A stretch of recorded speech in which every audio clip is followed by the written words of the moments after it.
चलो लाओ, अब अपन ने कल पढ़ लिया था क्या, काइनेटिक एनर्जी, और अपन ने पढ़ लिया था क्या, पोटेंशियल एनर्जी। ठीक है, कुछ पोटेंशियल एनर्जी तो नहीं पढ़ा था, पर आज पढ़ेंगे। मेरे को ये बताओ, कुछ पूछना है? पक्का? डेरिवेशन सबको समझ में आ गया?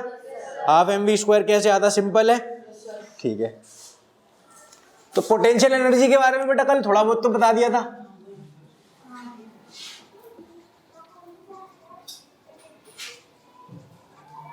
कल याद है? टिचुक टिचुक लायो, टिचुक टिचुक लायो ना, देखा? तो ये टिचुक टिचुक में कल बताया था, तो फिर से बता देते हैं। अरे ये होता ना टिचुक टिचुक टिचुक टिचुक। अरे तो इसमें बताया था ना, जैसे कि ये जो है, इसको अपन ने ऐसे दबा दिया, तो स्प्रिंग जो है, इस समय स्प्रिंग जो है वो अपनी नॉर्मल स्टेट पे है या पिच की हुई है? पिच की हुई है। तो अगर इसको छोड़ देंगे तो स्प्रिंग अपनी नॉर्मल स्टेट पे वापस आना चाहेगी, हाँ या ना? तो ये वापस से उचकेगा। समझ में आ रहा है बेटा? किया तो आपने बहुत कुछ है, पर उसका आपको पता नहीं है ना कि आप जो कर रहे हो वो क्या होता है। तो ये समझ रहे हो, जब ये तो दबा हुआ है, उस समय जो स्प्रिंग में एनर्जी स्टोर्ड है, वो एनर्जी कौन सी है?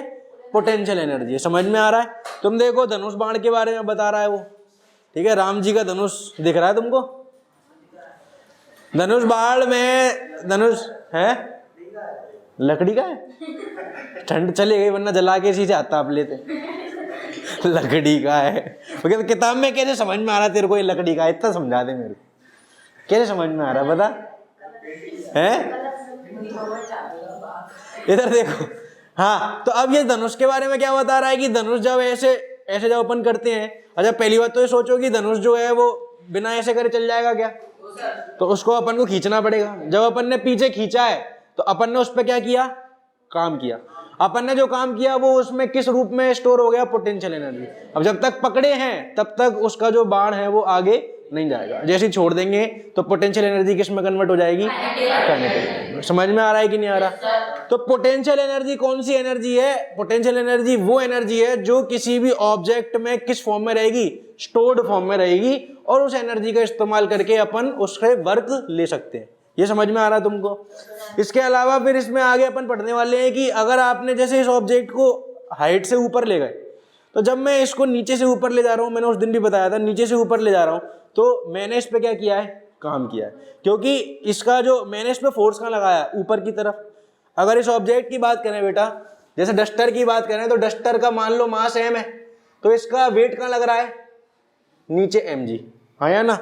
अब तुम देखो कि इस डस्टर को मैं यहां से ऊपर ले जा रहा हूं, तो अगर मैं डस्टर को ऊपर ले गया हूं तो इसका वेट जो है अभी भी mg ही है, पर ये यहां से यहां तक मान लो h हाइट गया है, ठीक है? तो ये यहां से यहां तक कौन ले गया? मैं ले गया। तो मैंने जो फोर्स लगाया होगा उसकी वैल्यू किसके बराबर रहेगी? mg से थोड़ी ज्यादा मान लेते। तो आपने फोर्स लगाया, ठीक है, उसकी वैल्यू मान लो किसके बराबर आ गई? mg। और आपने डिस्प्लेसमेंट कितना कवर कर लिया? h। तो वर्क कितना आ जाएगा? F इंटू S, तो mg। तो ये वर्क है, और ये वर्क इसमें क्या हो जाएगा? स्टोर हो जाएगा। किस फॉर्म में? Potential energy. तो P की वैल्यू कितनी आ जाती है बेटा? mgh। समझ में आ रहा है तुमको? अब याद करो कि जो वर्क होता है वो फोर्स इंटू डिस्प्लेसमेंट होता है, ना कि फोर्स इंटू डिस्टेंस। तो इसमें तुम देखो दो फिगर बने हुए हैं, एक में तो वो सीधे ले जा रहा है और एक में वो बीच में ऐसे घूमते घूमते ले जा रहा है। अब तुम बताओ कि अगर डिस्प्लेसमेंट की बात करी जाए तो तुमने बीच में घूमे फिरे, उससे कोई फर्क पड़ता है? याद करो, जो अपन ने मोशन पढ़ा था तो मैंने क्या बताया था? घर से कोचिंग जाते हो, कोचिंग से घर आते हो, हाँ या ना? तो जब घर से कोचिंग जाते हो तब तो सीधे सीधे आते हो, और लौटते समय मैंने बताया था कभी टिक्की खाने चले गए, कभी पेटीज खाने चले गए, ऐसे करके कुछ बताया था। पर डिस्प्लेसमेंट दोनों केस में सेम आएगा। अब तुम यहाँ पे देखो कि इस डस्टर को मैं यहाँ से ऐसे ऊपर ले जा रहा हूँ, तो h हाइट इसने कवर करी, है या ना? अब मैं इसको ऐसे ले गया, फिर ऐसे ले गया, फिर ऐसे ले गया, फिर ऐसे ले गया, फिर ऐसे ले गया, घुमा फिरा के वापस यहीं तक ले आया। तो डिस्प्लेसमेंट में कोई अंतर? डिस्प्लेसमेंट को इस बात से कोई फर्क नहीं पड़ता कि आपने बीच में क्या किया है। डिस्प्लेसमेंट क्या बोलता है? शुरुआत में कहाँ थे, एंड में कहाँ थे, बीच में कोई मतलब नहीं है। समझ में आ रहा है? तो mgh, इसको ध्यान रखेंगे कि ये जो फिगर बता रहा है, दिख रहा है तुमको? दो फिगर दिख रहे हैं, उसमें वो क्या बताना चाह रहा है? कि सिर्फ हाइट मैटर करेगी, आप कैसे लेके आए हो उससे कोई फर्क नहीं पड़ रहा है। समझ में आ गई कि नहीं आ गई? अब ऐसा हो भी क्यों रहा होगा ये भी सोच के देख लो। अब मान लो इस डस्टर को मैं यहां से इधर ले जा रहा हूं, दिख रहा है? अगर इस डस्टर को मैं यहां से इधर ले जा रहा हूं तो इस डस्टर का जो फोर्स था वो किधर लग रहा है? नीचे की तरफ। और अगर अपन पोटेंशियल एनर्जी की बात करें तो इस डस्टर को मैं यहां से यहां ले गया हूं, तो एक बात बताओ, यहां से गिरे चाहे यहां से गिरे, क्या सेम स्पीड आएगी नीचे जाते समय या अलग अलग हो जाएगी? सेम आएगी ना। इसका मतलब कोई वर्क इस पे नहीं हुआ, इस पे कोई एक्स्ट्रा एनर्जी नहीं आई है। और तुम देखोगे इसको ऐसे ले जा रहे हैं तो इसका फोर्स नीचे लग रहा है और डिस्प्लेसमेंट इस तरफ हुआ है ऐसे, तो एंगल कितने का आ गया दोनों के बीच में? तो वर्क डन कितना होगा? इसीलिए ऐसे वाले में कोई फर्क नहीं पड़ रहा। समझ में आ रहा तुमको? कोई दिक्कत है? तो पोटेंशियल एनर्जी की कोई डेफिनेशन पूछता है तो उसको क्या बोलेंगे कि एनर्जी जो कि स्टोर्ड फॉर्म में है, किस वजह से? ऑब्जेक्ट के शेप या फिर साइज की बदलने की वजह से, या फिर उसकी अगर अपन ने क्या कर दी, हाइट बढ़ा दी। ठीक है, इसको तुम पढ़ सकते हो। अच्छा, स्प्रिंग अगर पिच की है तब भी उसमें पोटेंशियल एनर्जी है, स्प्रिंग अगर खिंची हुई है तब भी उसमें, क्योंकि वो फोर्स लगाने का दम रखती है कि नहीं। अगर एक स्प्रिंग को मैंने ऐसे खींच लिया है और इसको छोड़ दूंगा तो ये वर्क करेगी कि नहीं करेगी? तो उसमें भी पोटेंशियल एनर्जी, तो तुम इसको पढ़ सकते हो। नॉर्मल स्टेट में आएगी तो वर्क तो जीरो होगा ना। क्यों होगा वर्क जीरो? क्योंकि वो ऐसे ले जा रहे हैं ना, आपने बताया था ना, मतलब 90 अपन ने स्प्रिंग को ऐसे खींच दिया बेटा, स्प्रिंग को, जैसे स्प्रिंग यहाँ से मान लो यहाँ से लगी रखी है और तुमने स्प्रिंग को ऐसे खींच दिया है। अब स्प्रिंग को तुमने खींच दिया तो इस बार अपन ने फोर्स किधर लगाया? इस डायरेक्शन में, और डिस्प्लेसमेंट भी किस डायरेक्शन में? इसी डायरेक्शन में। स्प्रिंग के वेट की वजह से थोड़ी ना उस पर वो लग रहा है वर्क। इस बार अपन ने खींचा है तो स्प्रिंग अपने आप को किस तरफ खींचना चाहेगी? वापस सोच के देखो। जैसे अगर ये स्प्रिंग है और यहाँ पे मैंने इसको ऐसे खींचा हुआ है, अब ये जो स्प्रिंग है अगर मैं इसको पकड़ा हुआ हूँ तो स्प्रिंग जो है वो क्या बोलेगी कि मैं पीछे जाना चाह रही हूँ। तो स्प्रिंग मेरे हाथ पे इधर की तरफ फोर्स लगाएगी कि नहीं लगाएगी? तो स्प्रिंग ने फोर्स लगा रखा है। अब ये जो फोर्स है अगर मैं छोड़ दूंगा, ये फोर्स जो है वो किसी को मूव कर देगा, डिस्प्लेसमेंट कर देगा, तो वर्क होगा कि नहीं होगा? बिल्कुल होगा। सोच के देखो एक बार, स्प्रिंग का केस और डस्टर का केस सेम थोड़ी ना है, दोनों अलग अलग है। डस्टर के केस में वेट की वजह से वर्क हो रहा है और स्प्रिंग के केस में तो उसकी खुद की खिंचावट की वजह से वर्क हो रहा है। स्प्रिंग ले लो, रबर ले लो, दोनों एक ही बात है। 11.2.3 पढ़नी है ना पोटेंशियल एनर्जी, फिर उसके बाद डेरिवेशन भी करा दिया मैंने, फिर उसके बाद 11.5 भी तो करोगे सीधे एग्जाम्पल। नीले वाले, अच्छा नीला वाला क्वेश्चन रह गया था क्या? चलो ठीक है। क्या बोल रहा है? What is the kinetic energy of an object? तो तुमको पता ही है, ठीक है। Right an expression half mv², ये भी तुमको पता है। इसके बाद बोल रहा है kinetic energy of an object of mass m moving with a velocity of 5 metre per second is 25 joule. तो इसको सॉल्व कर लेंगे। क्या बोल रहा है कि m मास का ऑब्जेक्ट है और उसकी काइनेटिक एनर्जी कितनी गिवन है? 25 जूल, है ना। और वेलोसिटी कितनी गिवन है? 5 मीटर पर। तो हमको पता है कि काइनेटिक एनर्जी कितनी होती है, मास हमको दिया हुआ है m, तो हाफ mv² की वैल्यू कितनी दे रखी है? 25। तो m और v की वैल्यू कितनी है? 5 का स्क्वायर बटे 2 इक्वल टू, तो 25 से 5 का स्क्वायर कट जाएगा, तो m बराबर कितना आ रहा है? 2 kg। बोलो हाँ या ना। अब उसके बाद वो बोल रहा है कि काइनेटिक एनर्जी पे क्या असर पड़ेगा अगर वेलोसिटी को 2 गुना कर दे। तो कल हमने पढ़ा था कि v कितनी क्यों हो जाएगी? अगर वेलोसिटी 2 टाइम्स हुई है तो v² कितनी टाइम होगा? 4 टाइम्स। और kinetic energy is directly proportional to v²। तो अगर वेलोसिटी 2 टाइम्स हो गई तो काइनेटिक एनर्जी कितनी टाइम हो जाएगी? 4 टाइम्स। और हम निकाल के देख लेते हैं, अगर वेलोसिटी 2 टाइम हो गई तो पहले कितनी थी? 5, अब कितनी हो जाएगी? 10। तो हाफ mv², यानी कि हाफ इंटू 2, ये देखो 2 kg, और कितना आ जाएगा? 10 इंटू, इससे कट गया, कितना आ गया? पहले कितना था, अब कितना है? 4 गुना हो गया कि नहीं हो गया? अब वो अगले बारे में बोल रहा है कि अगर वेलोसिटी कितनी हो जाए? 3 टाइम्स, तो काइनेटिक एनर्जी कितनी होनी चाहिए? 9 टाइम्स, क्योंकि 3 का स्क्वायर कितना होता है? 9। अब इसको भी चेक कर लेते हैं। तो अगर वेलोसिटी 3 टाइम होगी तो नई वेलोसिटी कितनी आ जाएगी? 15 मीटर पर सेकंड। इस बात में किसी को कोई दिक्कत है? अब हाफ एम वी स्क्वायर करेंगे तो half into M into V square बराबर कितना आ जाएगा? Half into 2 kg into 15 into 15, 2 से 2 गया, ये कितना आ गया? 15 इंटू 15 225। अब तुम बताओ 25 जो है उसका 9 गुना कितना आ जाएगा? तो अब मेरे को ये बताओ कि ये करने की जरूरत पड़ रही है या फिर इससे काम चल जा रहा है?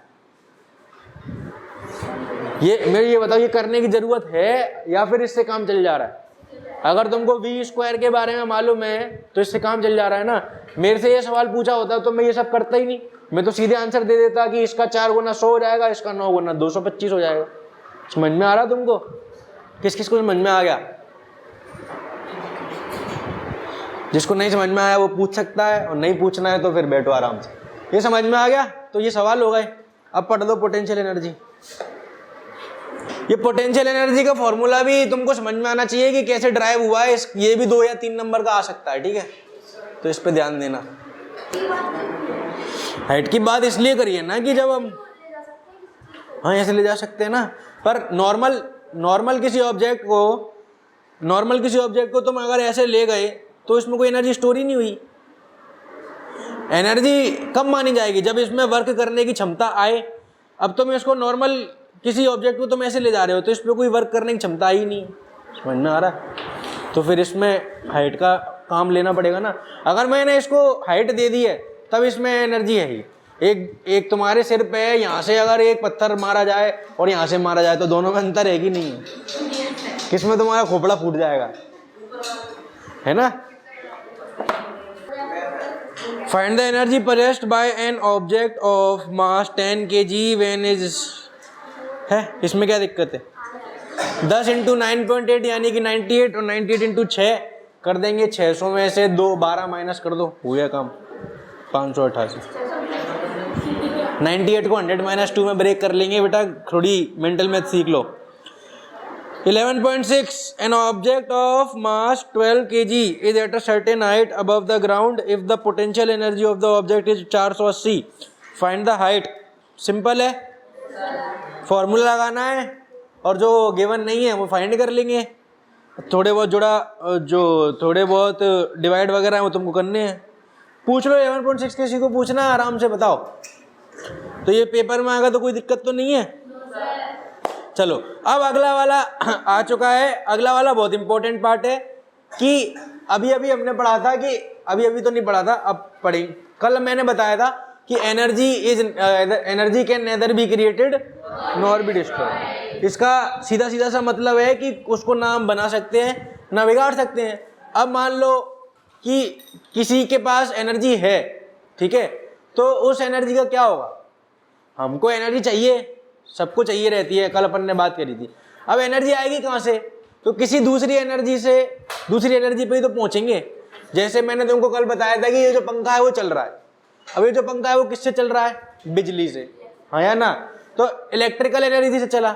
अब तुम सोचो कि जो इलेक्ट्रिकल एनर्जी है वो कहाँ से आई होगी? तो वो पानी की एनर्जी से आई है। समझ में आ रहा है कि नहीं? जो पानी की एनर्जी है, पानी पे जो एनर्जी है वो कहाँ से आई होगी?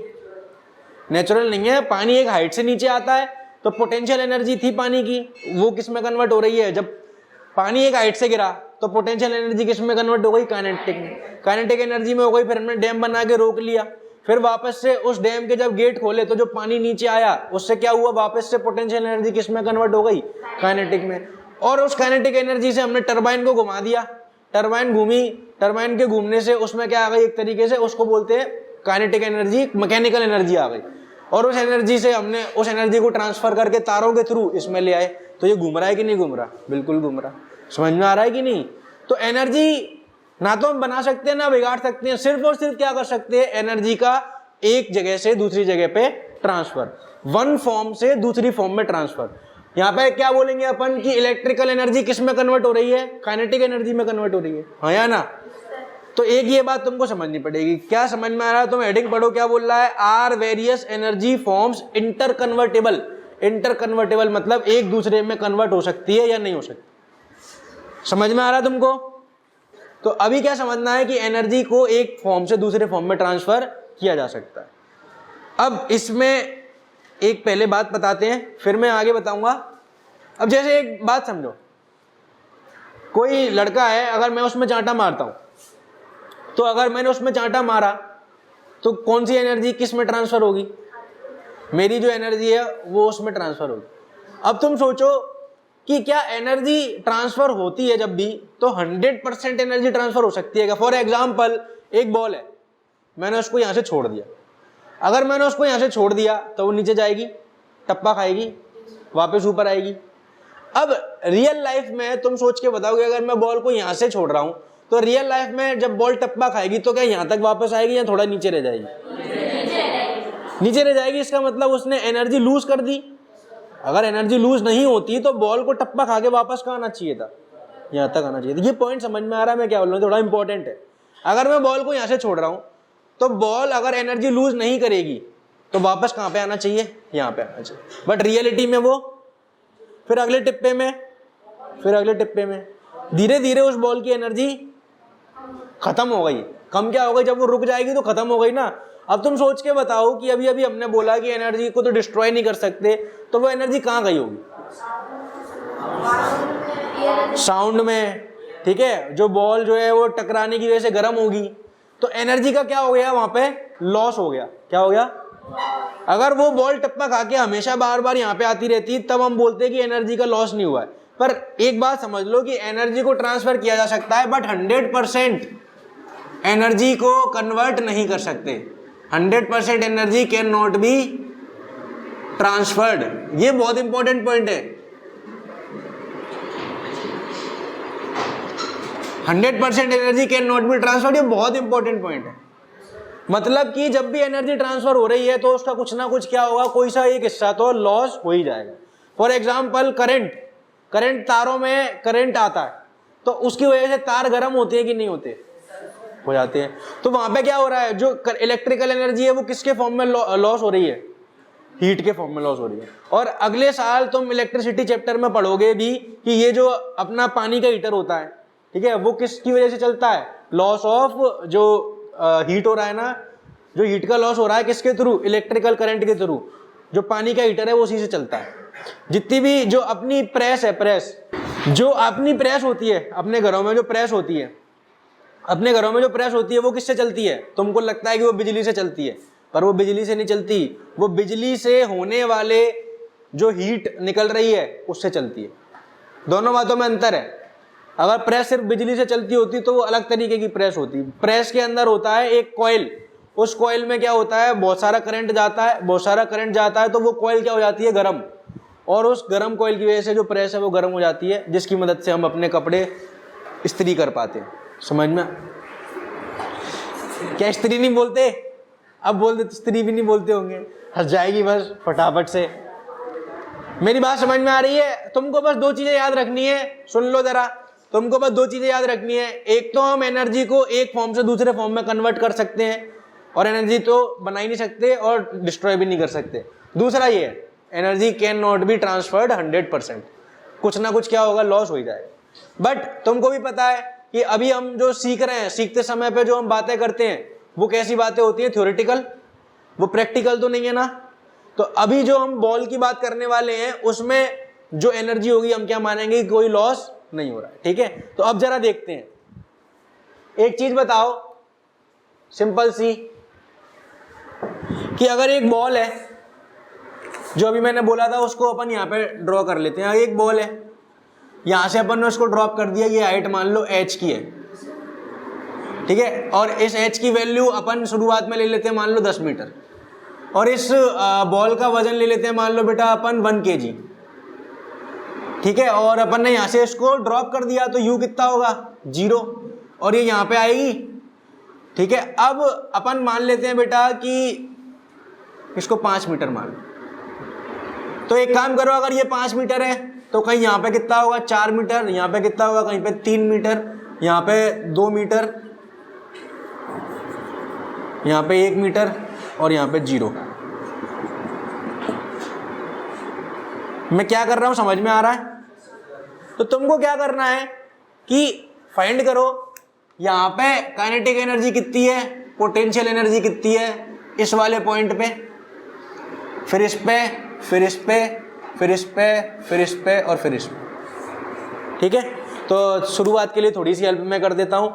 यहाँ पे पोटेंशियल एनर्जी, यहाँ पे काइनेटिक एनर्जी कितनी है 0, क्योंकि उसमें कोई स्पीड, क्योंकि अभी भी हमने ड्रॉप किया है ना, समझ में आ रहा है। और यहाँ पे पोटेंशियल एनर्जी कितनी होगी तो वो हम किससे निकालेंगे, एम जी। तो एम जी ऐसे कितनी आ जाएगी 1 इंटू 10 इंटू 5, यानी कितनी हो गई 50 जूल। इनका सम कितना आ रहा है, सम कितना आ रहा है 0 + 50 इज 50। यहाँ पे अगर बात करें तो यहाँ पे पोटेंशियल एनर्जी कितनी हो जाएगी 0, और यहाँ पे काइनेटिक एनर्जी कितनी हो जाएगी half M V square. V कैसे निकालेंगे, तो एक्सीलरेशन कितना है जी, यू कितना है 0, एच हमको पता है, एस हमको पता है कितना है एच के बराबर, जो कि कितना है 5 मीटर। तो वी निकाल सकते हैं, वी निकाल के बताओ। वस्तु की 3 चीजें पता है, वी निकाल के बताओ फटाफट। कितना आ रहा है वी, कितना आ रहा है, किस किस का आ गया 10 आ गया। ठीक है, इन पे भरोसा कर लो। तो हाफ इंटू एम यानी कि 1 इंटू 10 इंटू 10, तो ये कितना हो गया, तो ये कितना आ गया 50। सम कितना आ गया, कुछ कुछ समझ में आ रहा है, जितना स्टार्टिंग में था उतना ही। अब तुम एक काम करो, बीच बीच के निकालो, बीच बीच के निकालो। यहाँ पे काइनेटिक एनर्जी भी होगी, ये भी होगा, यहाँ पे भी होगा, तो ये तुम निकालो। हाँ, ये 4 मीटर, देखो ये 5 मीटर की हाइट है, ये 4 मीटर की है, ये 3 मीटर की है, ये 2 मीटर की है, ये 1 मीटर की है और ये 0 मीटर की है। तो अगर 4 मीटर की हाइट पे हम निकालना चाह रहे हैं तो डिस्टेंस कितना लेंगे कवर वाला, 1 मीटर का, निकालो। ये बहुत इंपॉर्टेंट कॉन्सेप्ट है, इसलिए इसको थोड़ा अच्छे से कर लो। एमजीएस तो निकाल ही लिया होगा, एमजीएस तो पोटेंशियल एनर्जी तो डायरेक्ट निकल रही है 1 इंटू 10 इंटू 4। ये कितना आ गया इधर देख लो, ये कितना आ गया 1 इंटू 10 इंटू 4। अगर यहाँ की बात करें तो हाइट कितनी है 4, एम तो 1 है और जी तो 10 ही रहेगा, हाइट कितनी है 4, तो ये कितना आ गया 40। यहाँ पे आ जाएगा 30, यहाँ पे आ जाएगा 20, यहाँ पे आ जाएगा 10। अब तुम देखो कि ये कितने आ रहे हैं तुम्हारे, कितना आ रहा है, ये निकाला क्या, कितना आ रहा है जल्दी बोलो, किसी का नहीं निकला। मैं बता देता हूं, इधर देख लो। अगर अपन 4 मीटर के लिए बात करें तो डिस्टेंस कितना कवर किया है बेटा, एस बराबर कितना आना चाहिए 1 मीटर। इस बात में किसी को कोई दिक्कत है, क्योंकि यहां से शुरू कर रहा है तो 1 मीटर ही तो कवर किया है। एक्सीलरेशन बराबर कितना है सबको पता है 10 मीटर प्रति सेकंड स्क्वायर। और क्या पता है, यू तो हमको अभी भी पता है कितना है 0। तो v कितना आ जाएगा, v square is equal to U square plus 2as। U 0 है तो ये कितना आ जाएगा 2 इंटू ए यानी कि 10 इंटू एस यानी कि 1, ये कितना आ गया 20। v स्क्वायर कितना है 20।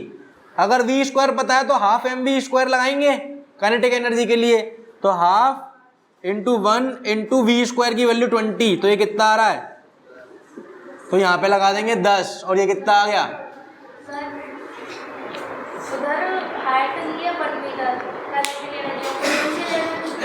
पोटेंशियल एनर्जी को बेटा जमीन से नापा जाएगा ना, पोटेंशियल एनर्जी को जमीन से नापा जाएगा कि mgh में कोई ऑब्जेक्ट जितना ऊपर है उस पर उतनी पोटेंशियल एनर्जी है।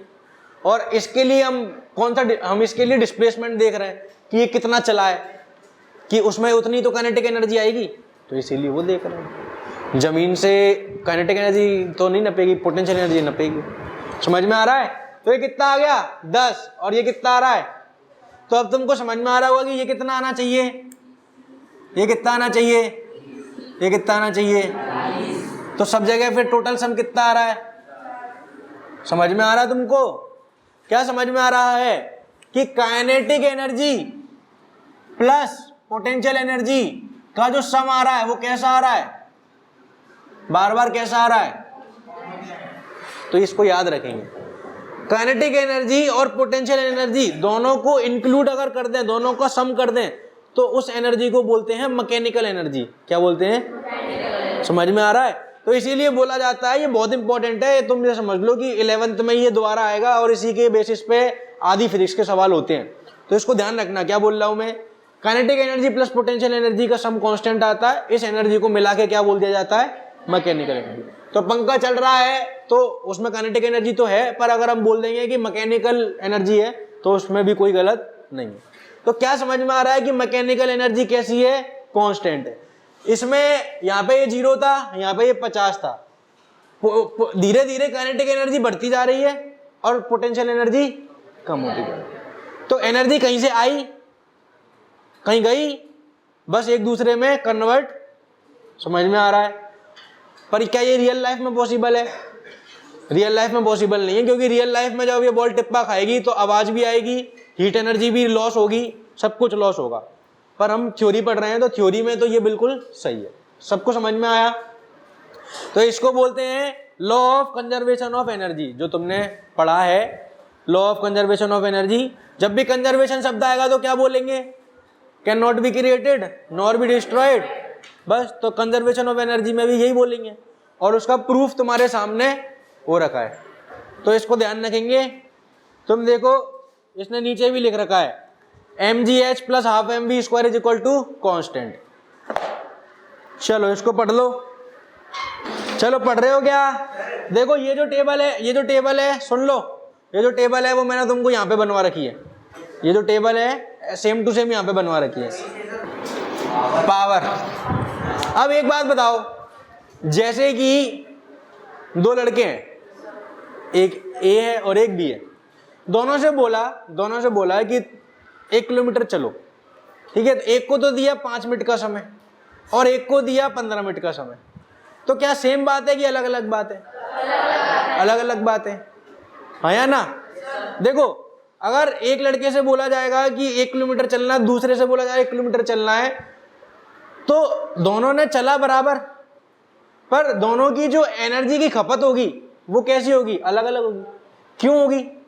क्योंकि एक को समय ज्यादा मिला है और एक को, जिसको कम समय मिला उसकी एनर्जी की खपत। इसी तरीके से तुम सोचो कि जैसे अपन लोग गाड़ियां चलाते हैं, ठीक है? गाड़ियां मतलब कि अपन लोग चलाते हैं, जैसे बाइक वगैरह चलाते हैं, तो तुमको पता है कि गाड़ी का कुछ ना कुछ क्या होता है? एवरेज होता है।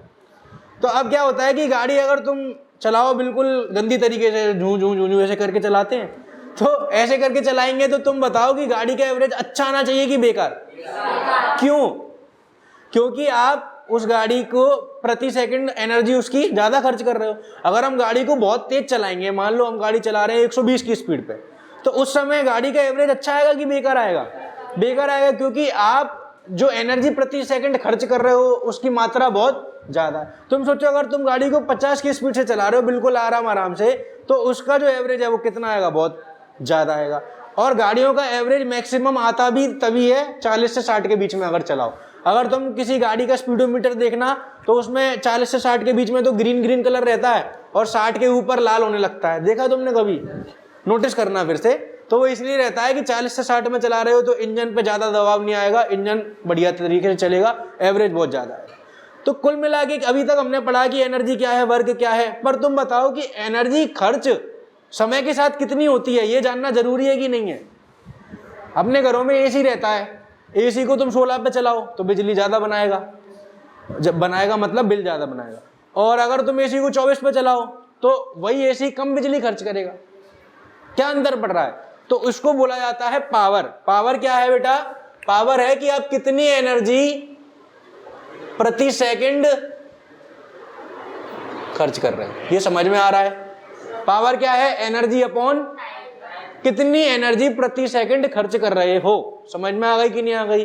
तो आज के बाद याद रखेंगे कि पावर बराबर क्या है? एनर्जी अपॉन, ठीक है? अब एनर्जी की यूनिट क्या होती है बेटा? जूल। और टाइम की, तो जूल पर सेकंड को क्या बोला जाता है? वॉट। और उसको डिनोट किससे करेंगे? बस ये सिंपल सी बात है, ये तो तुम फिजिक्स में जानते ही हो। और एनर्जी क्या थी? स्केलर। तो पावर भी क्या है? स्केलर क्वांटिटी है। समझ में आ रहा तुमको? तो इसको बोला जा रहा है रेट ऑफ डूइंग वर्क। क्या हो रहा है समझ में आ रहा है तुमको? प्रति सेकंड आप कितनी एनर्जी खर्च कर रहे हो, उसमें अलग अलग बात है ना। अगर ये एक लड़का जो 1 किलोमीटर 5 मिनट में चलता है, उसको तेज चलना पड़ेगा तो उसकी प्रति सेकंड एनर्जी ज़्यादा खर्च होगी। और जो 15 मिनट में चल रहा है डोलते डोलते आराम से जाएगा, 15 मिनट में तो पैदल पैदल चल के ही पहुंच जाएगा 1 किलोमीटर, तो उसकी प्रति सेकंड एनर्जी कम खत्म हो रही है। समझ में आ रहा है? इसको बोलते हैं पावर। इसमें तो power equal to work upon time. बेटा वर्क और एनर्जी दोनों एक ही बात है। वर्क और एनर्जी, तो वर्क लिख लो, एनर्जी लिख लो, वो तो एक ही बात है। किस किस को समझ में आ रहा है ये? हाँ, पावर की ऐसा यूनिट है ना। तुम देखो अपने घरों में जो चार्जर वगैरह आते हैं या फिर मोटर वगैरह जितनी भी चीज़ें होती हैं, उनमें पावर की बातें होती है ना, कि किलोवाट। जैसे मान लो अपने यहाँ पे 2 किलोवाट है, कोई चीज़ 2 किलोवाट की है, उसका अर्थ क्या होता है कि वो 1 घंटे में 2 किलोवाट पावर खर्च कर देगी। अपने जो बिजली के बिल आते हैं, बोलते हैं कि इस महीने तो बिजली का बिल 10,000 आया है, हमारे यहाँ इस महीने 200 यूनिट बनी। 200 यूनिट कौन सी है? किलोवाट आवर, वो अभी पढ़ाने वाला। तो पहले पावर समझोगे तब जाके अभी यूनिट समझोगे, ठीक है। पावर क्या है? आप कितनी एनर्जी या कितना काम प्रति सेकंड कर रहे हो। एग्जाम्पल नंबर 11.7 का फटाफट से सवाल पढ़ो। इस सवाल को पढ़ते ही तुमको समझ में आ जाएगा कि पावर अलग अलग होनी चाहिए कि नहीं। सवाल समझ में आ गया? एक लड़की जो है वो कम समय में चढ़ रही है और एक लड़की ज़्यादा समय में चढ़ रही है, तो फिर अंतर आएगा कि नहीं आएगा? बिल्कुल अंतर आएगा। हाँ, वो जितनी भी ज़्यादा कम तो अभी तुम देख ही लोगे। अब एक और चीज़ समझ लो, फिर सवाल मैं अगले लेक्चर में करवा दूंगा सारे। अब ये जो अपन ने पावर की यूनिट पढ़ी, कौन सी पढ़ी पावर की यूनिट? वॉट। ये बहुत स्मॉल यूनिट है। स्मॉल मतलब कि छोटी। जिस तरीके से लेंथ को अगर नापेंगे तो ज़्यादातर लेंथ किस में नापते हैं? मीटर में या किलोमीटर में। अब अगर मिलीमीटर की बात करें तो वो बहुत छोटी यूनिट है ना। तो जब भी छोटी यूनिट आती है तो हमको क्या करना चाहिए? बड़ी यूनिट पे शिफ्ट कर लेना चाहिए, क्योंकि डेली जीवन में अगर अपन वॉट में नापेंगे तो नंबर कैसे आएंगे? बहुत बड़े बड़े। तो हम क्या किसका इस्तेमाल करते हैं फिर वॉट की जगह? किलोवाट। किलोवाट मतलब कितना हो गया? 1000। अब पावर बराबर कितना होता है? एनर्जी अपॉन टाइम या फिर वर्क अपॉन टाइम।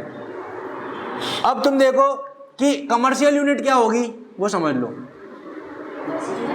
कमर्शियल मतलब होता है कि जिसका आदान प्रदान किया जा सके, जिसका बिल बने। तो अपने घरों में जो यूनिट आती है बिजली की, वो कमर्शियल यूनिट होती है। और कमर्शियल यूनिट अभी जैसे मैंने बोला, बिजली का जो बिल आता है वो किस में आता है? किलोवाट आवर में आता है। अगर आपके घर में 200 यूनिट बिजली बनी है तो वो यूनिट कौन सी है? Kilowatt hour. जैसे इस समय अगर मुरैना की बात करें तो करीब 8 या 9 रुपये चल रही होगी एक यूनिट। 8 या 9 रुपये, समझ में आ रहा है? जैसे अगर आपने घर पे एसी लगाया है और आपने एक एसी दिन भर में मान लो उसने 10 किलोवाट एनर्जी खर्च कर दी, तो इसका मतलब करीब करीब 70 या 80 रुपये आपके बिजली के खर्च होगा। समझ में आ रहा है? हाँ, एक दिन में। और इतना एक एसी एक दिन में इतना तो खर्च कर लेता है। समझ में आ रहा है?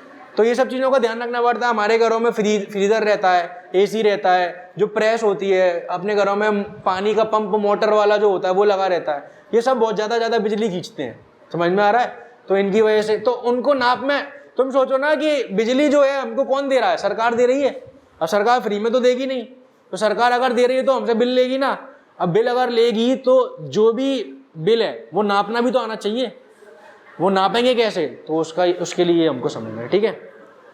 तो अब मेरी बात सुनो, कोई भी चीज़ है, जैसे ये पंखा चल रहा है, तो अब अगर ये पंखा चल रहा है तो इसका कुछ ना कुछ पावर बनेगा कि नहीं बनेगा? क्योंकि अगर ये चल रहा है तो इसमें एनर्जी तो है और प्रति सेकंड कुछ एनर्जी इसमें खर्च भी हो रही है। पर अगर इस पंखे की बिल की बात करें तो जो एनर्जी नापेंगे वो सेकंड के हिसाब से नहीं, घंटे के हिसाब से नापेंगे, क्योंकि घंटे के हिसाब से जो बिल बनेगा उसको समझना आसान है। तो कमर्शियल यूनिट कैसे नापेंगे? सुन लो जरा। कमर्शियल यूनिट नापते हैं किलोवाट आवर। किलोवाट आवर की अगर बात करें तो 1 किलोवाट आवर किसके बराबर होगा बेटा? 1000 वॉट आवर। ये समझ में आता है? 1000 वॉट आवर। उसके बाद 1000 वॉट का वॉट ही रहेगा। आवर को अगर सेकंड में लिखेंगे तो कितना हो जाएगा? 3600। ये समझ में आता है? और अभी हमने पढ़ा था कि जूल पर सेकंड क्या होता है? वॉट। तो जूल बराबर कितना हो जाएगा, वॉट इनटू, तो WS बराबर किसके हो गया, जूल, और ये कितना आ गया 36 इंटू 100 इंटू 1000, बोलो आया ना।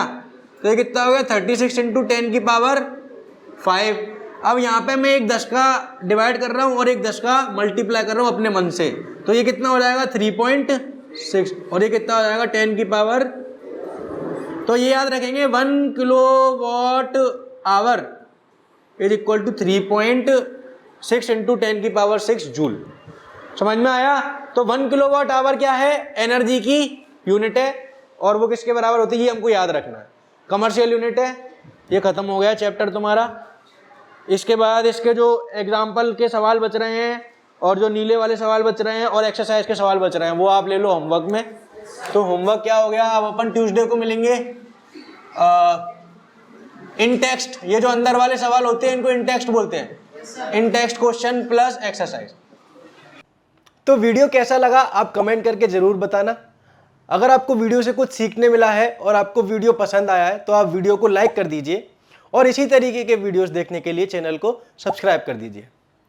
अगर आप कुछ बात करना चाहते हैं या फिर आपके कोई डाउट है तो आप मुझे इंस्टाग्राम पर फॉलो कर सकते हैं, लिंक डिस्क्रिप्शन में आ रही होगी। तो आज के वीडियो के लिए इतना ही, अब हम मिलेंगे अगले वीडियो में, जब तक के लिए बाय बाय।